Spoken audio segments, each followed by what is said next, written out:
রেনু উপরে আয়। যা হবার তা তো হয়েই গেছে। গুনগুন তার পছন্দ মতো বিয়ে করেছে, এতে রাগ করার কি আছে? তুমি রাগ করো, অভিমান করো, এতে ওদের কিছু আসবে যাবে না। তুমি কেন ব্যাপারটা বুঝতে পারছো না? এই ছেলে একজন ডিজিটাল জুয়ারি। ওদের কাজ হচ্ছে বড় লোক ঘরের মেয়েদেরকে খুঁজে বের করা, তারপর তাদেরকে টার্গেট করে। শুধুমাত্র টাকার লোভে এই ছেলে আমার ভাগ্নিকে বিয়ে করেছে। কোত্থেকে আসে তোমার মাথায় এসব বুদ্ধি? আমি তো বুঝতে পারি না। আমার ছেলেটাকে দেখে এত খারাপ কিছু মনে হয়নি। গুনগুন এই ছেলের সাথে ভালো থাকবে, তাতে তোমারও ভালো, সবারই ভালো।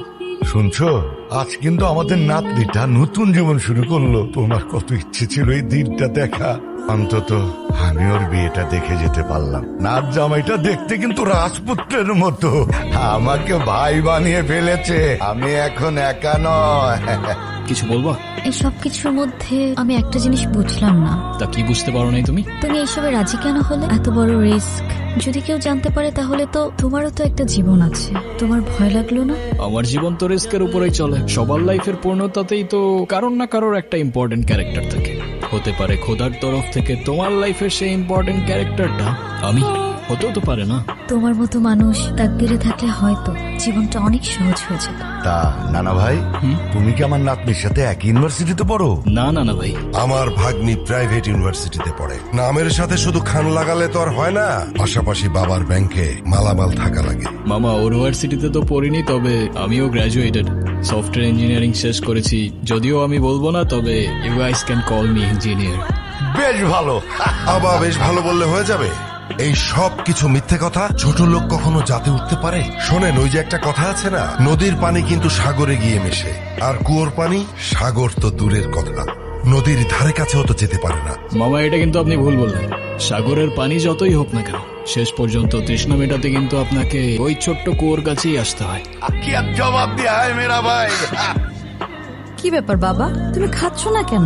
খাও। আমাকে বল না দেওয়া পর্যন্ত আমি কিছু খাবো না। আবার বল, খাওয়ার সময় বল, চুপচাপ ভাত খা। তুমি নাকি ঠিক মতো পড়াশোনা করো না? আমার আর পড়াশোনা করতে ভালো লাগে না। পড়াশোনা করতে ভালো লাগে না তো কি করতে ভালো লাগে? ক্রিকেট খেলতে ভালো লাগে। তুমি যদি ভালো করে পড়াশোনা না করো, তুমি বড় হয়ে ক্রিকেট খেলবে কিভাবে? কেন? কারণ খেলার মাঠে তো ব্রেইন চাই। তাহলে এখন আমি কি করব? এখন থেকে প্রতিদিন ঠিক মতো পড়াশোনা করবে। পড়াশোনা মানে কিন্তু শুধু বই মুখস্থ করা না। পড়াশোনা মানে তোমার স্বপ্নের জন্য নিজেকে তৈরি করা। তুমি যদি আমাকে কথা দাও যে তুমি এখন থেকে ঠিক মতো পড়াশোনা করবে, তাহলে যাও। আমি যে কবে বড় হব? বড় তো সেদিনই হবে যেদিন নিজের কষ্ট চেপে অন্যকে সাহস আর সাথ দিতে শিখবে। ওর সাথে একটু গল্প গুজব কর না। আমি যখন জামাই ছিলাম তখন আমাকে তো নানির পরিবার মাথায় করে রাখতো। তার তো কারণ ছিল আব্বা, সেটা আপনি খুব ভালো করে জানেন।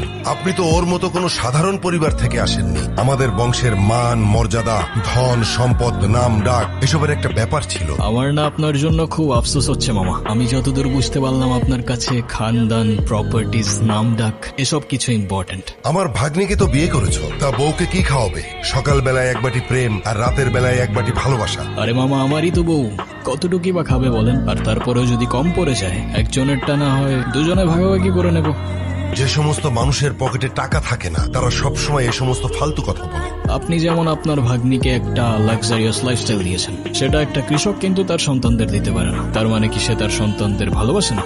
আমি জানি আমার কথাগুলো আপনার মানতে একটু কষ্ট হবে, তবে বিশ্বাস করুন, কৃতজ্ঞতার সম্পর্কের মূল্যতেই থাকে ভালোবাসার পারফেকশন। তোমার পরিবারে কে কে আছে?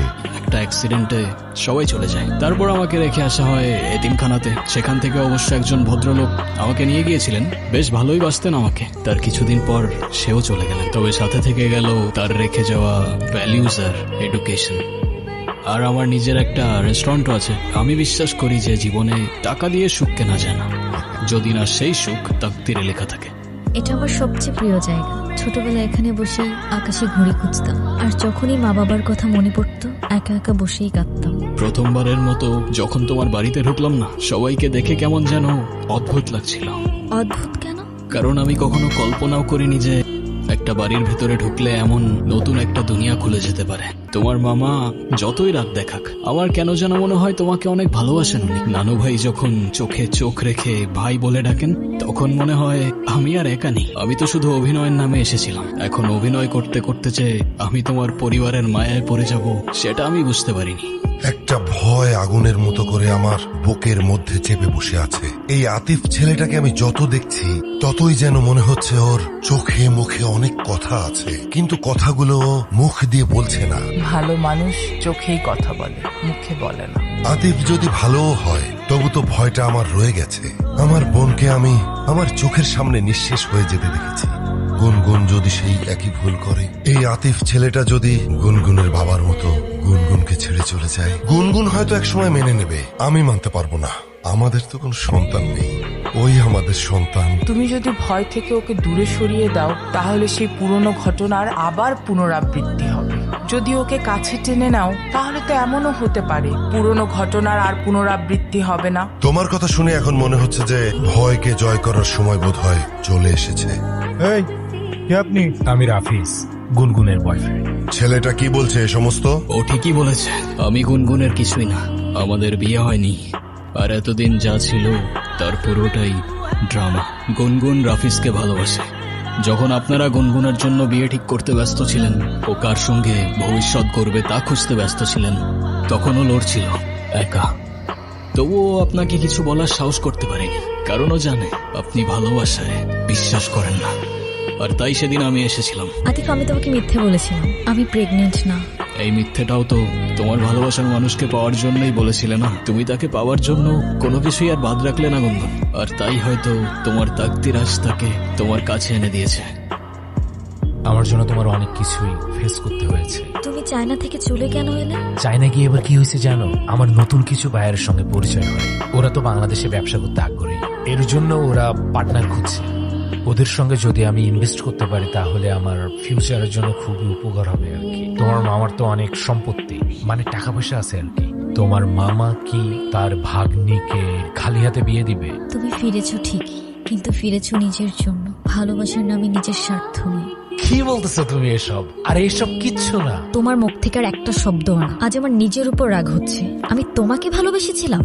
তুমি জানো আমি তোমার জন্য কি কি করেছি? তোমার জন্য আমি আমার ইচ্ছের বিরুদ্ধে গিয়ে আমার ফ্যামিলির সাথে মিথ্যে নাটক করেছি। আর আতিফ,